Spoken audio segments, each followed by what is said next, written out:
Hello दोस्तों, कैसे हो। आज मैं आपको बताने जा रहा हूं एक सक्सेसफुल जेई एस्पायरेंट या एक सक्सेसफुल नीट एस्पायरेंट का सबसे फर्स्ट और सबसे फोरमोस्ट ट्रेट क्या होता है। और उसे समझने के लिए एक स्टोरी हम सुनते हैं जो आई थिंक आपकी प्रिपरेशन में एक बूस्ट की तरह से वर्क करेगी। तो चलो जानते हैं। रियल लाइफ पे बेस्ड स्टोरी है 4 minute mile.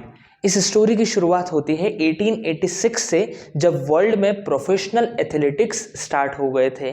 Professionally trained athletes आके रेस किया करते थे और आफ्टर दिस 10 to 20 ईयर्स तक ऐसा कोई भी एथलीट नहीं था, दुनिया के बेस्ट एथलीट तक 1 माइल यानी कि 1.6 किलोमीटर को लेस देन 4 मिनट में अचीव नहीं कर पा रहे थे। कोई भी एथलीट ऐसा नहीं था जो कि 1 माइल को लेस देन 4 मिनट में अचीव कर पाए। सभी ने बहुत कोशिश की, 15 ईयर्स निकल गए, 20 ईयर्स निकल गए, बहुत कोशिश की, लेकिन वो अचीव नहीं हो पा रहा था। And after that some biological scientists also gave their logical explanation कि ये ह्यूमन बॉडी के लिए पॉसिबल है ही नहीं कि वो 1 माइल को लेस देन 4 मिनट में क्रॉस कर पाए। ठीक है, लेकिन उन्होंने एक्सप्लेनेशन दी कि भाई हार्ट रेट इससे ज़्यादा फास्ट हो नहीं सकती है, तो इस रेट से अगर भागेंगे तो एटलीस्ट उन्हें 4 मिनट का टाइम तो लगेगा ही लगेगा। इस तरह की उन्होंने कुछ logical explanation the. And many of the athletes, जो प्रोफेशनल एथलीट्स थे, वो इस बात से कन्विंस्ड हो गए थे उस टाइम तक, आते आते 25-30 ईयर्स तक, कि यार ये पॉसिबल नहीं है। और इवन जो प्रोफेशनल कोचेस थे उन सबको ये बात पता चल गई थी। लेकिन आफ्टर 68 ईयर्स, मतलब 68 ईयर्स तक, प्रोफेशनल एथलीट्स शुरुआत होने के बाद 68 ईयर्स तक कोई भी 1 माइल को 4 मिनट में कवर नहीं कर पाया। लेकिन आफ्टर 68 ईयर्स 1954 में एक बंदा आया, रॉजर बेनिस्टर। कॉलेज स्टूडेंट थे, प्रोफेशनल एथलेटिक्स का उन्हें इतना ज़्यादा आइडिया था भी नहीं, खुद से वो ट्रेनिंग किया करते थे। तो उन्होंने ये बोला कि भाई मैं लेस डेट में ये अचीव करके बताऊंगा। एंड इन 1954 उन्होंने वो अचीव करके दिखा दिया। उन्हें टाइम लगा 3 मिनट 59.4 सेकंड। इतने साल तक जो चीज़ अचीव नहीं हो पा रही थी वो सर रॉजर बेनिस्टर ने अचीव करके दिखा दी। ऐसा क्या हुआ?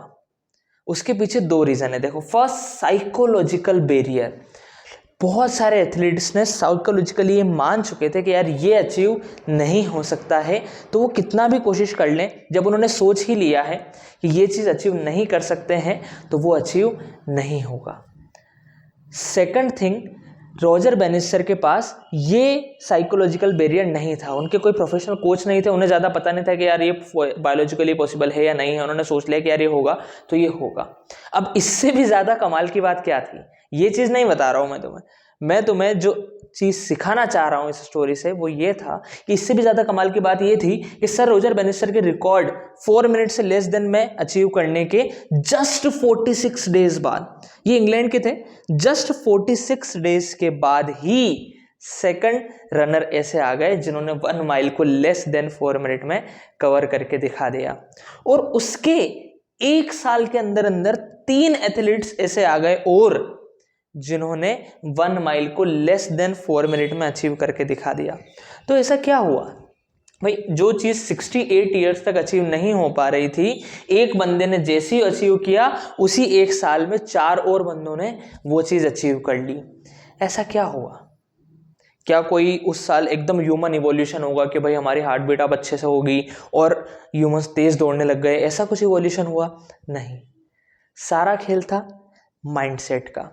पहले सारे एथलीट्स ये मान के बैठ गए थे कि यार ये अचीव नहीं हो सकता है, तो no matter how hard they tried, it was impossible for them because they have considered it impossible. सारा खेल जो होता है वो माइंड का होता है। इसके ऊपर एक पूरी बुक है, पावर ऑफ सबकॉन्शियस माइंड। ठीक है, कभी टाइम मिले तो पढ़ना। सारी चीज़ वही है कि जो आप अपने दिमाग को समझाते थे हो वो वैसे ही काम करता है। जब एथलीट्स अपने माइंड को ये समझा चुके थे कि यार ये इम्पॉसिबल है, अब साइंटिस्ट लोगों ने भी बोल दिया, तो वो अचीव नहीं कर पा रहे थे, चाहे उन्होंने कितनी भी हार्ड ट्रेनिंग की। लेकिन जैसे ही उन्हें पता चला कि यार ये अचीव हो सकता है, एक बंदे ने करके दिखा दिया तो मैं भी कर सकता हूँ, जैसे ही उन्हें ये पता चल गया कि अचीव हो सकता है, 1 साल के अंदर 4 एथलीट्स ऐसे थे जिन्होंने वो अचीव कर दिया। 46 डेज में अगले बंदे ने अचीव कर दिया जिसे 68 ईयर्स लगे थे।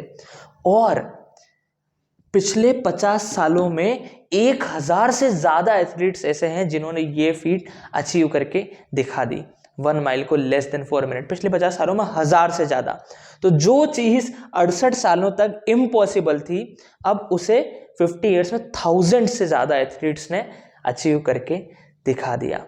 तो सारा खेल किस चीज़ का है? सारा खेल है बिलीफ का। आप जिस भी एग्ज़ाम की प्रिपरेशन कर रहे हो, अगर आप अंदर ही अंदर ये बात जानते हो कि यार मेरा सिलेक्शन नहीं हो सकता या मेरी तो रैंक इतनी ही आएगी, तो आपकी रैंक उससे ज़्यादा आ ही नहीं सकती है, आप कितनी भी मेहनत कर लो। लेकिन अगर आपने अपना एक टारगेट सेट किया है और आप उसे बिलीव कर रहे हो कि पूरे साल भर, ऐसा नहीं कि भाई आज आपने स्टोरी सुनी, आज आपने बिलीव कर लिया, आपको बिलीव करना है पूरे प्रिपरेशन के दौरान। अगर आप बिलीव कर रहे हो कि हाँ मैं वो अचीव कर सकता हूँ, हाँ मैं वो अचीव कर सकता हूँ, तो आपका माइंड वैसे वर्क करेगा, आपको पढ़ने का मोटिवेशन मिलेगा। बिकॉज वो बिलीफ आएगा ही कब? जब आप उतनी मेहनत कर रहे हो। तो अगर आपने वो बिलीफ रखा, आपने सेल्फ बिलीफ रखा, तो ये गारंटेड है कि आपका सिलेक्शन होगा और जो भी रैंक आप टारगेट कर रहे हो उस पे होगा। ज़्यादा से ज़्यादा थोड़ा बहुत ऊपर नीचे हो सकता है, लेकिन गारंटेडली होगा। तो क्या चीज़ मैं आपको सिखाना चाह रहा था, जो मैंने देखा है जब मैं प्रिपरेशन कर रहा था, बहुत से स्टूडेंट्स ऐसे होते हैं जो बहुत मेहनत करते हैं लिटरली दोस्तों, लेकिन उन्हें ये पता होता है, वो सोच से थोड़ा नेगेटिव है कि यार इतनी रैंक आएगी मेरी तो, या फिर आएगी नहीं, क्या पता क्या होगा। तो उनके साथ फिर होता भी वैसा ही है।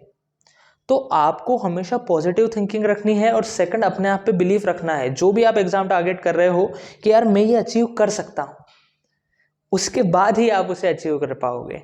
तो आई होप आपको ये लेसन समझ में आया होगा। रोजर बेनिस्टर आपके माइंड में पूरी प्रिपरेशन के टाइम चलने चाहिए कि अगर रोजर बेनिस्टर कर सकते हैं तो आप तो ऐसा एग्जाम दे रहे हो जिसे हर year at least 5,000 to 6,000 student crack करते हैं। तो how are you different from others? Okay, चलो बाय बाय।